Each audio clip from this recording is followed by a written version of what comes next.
நம்முடைய சொல்லும் செயலும் எப்போதும் ஒத்துப்போக வேண்டும்.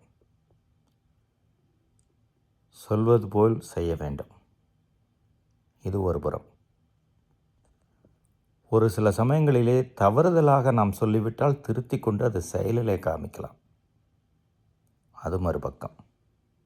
இன்றைய நற்செய்தி வாசகத்தில் நாம் கேட்ட உவமை அதை தான் சொல்கிறது. வெறும் வாயினால் கடவுளை புகழ்வது, செயலினால் வேறு விதமாக வாழ்வது பாவம், தவறு.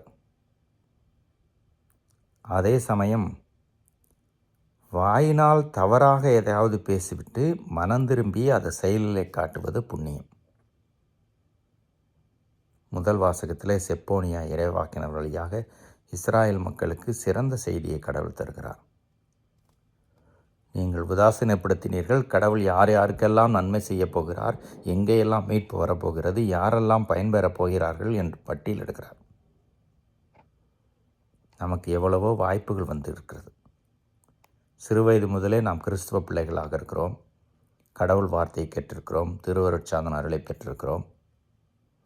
எனவே கடவுளை புகழ்வது போல நம்முடைய வாழ்விலே செயலிலும் கடவுளை புகழ வேண்டும். கடவுளை எடுத்துரைக்க வேண்டும். செயல் வேறு விதமாக இருக்கக்கூடாது.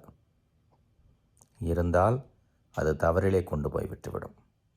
இந்த எச்சரிக்கையை மனதில் இருத்தி நம்மை நாம் ஆய்வு செய்து கொண்டு பார்த்து கிறிஸ்து பிறப்பு விழாவுக்கு நம்மை நாம் தயாரித்துக் கொள்வோம். இறைவன் என்னென்னும் வாழ்த்து பெறுவாராக.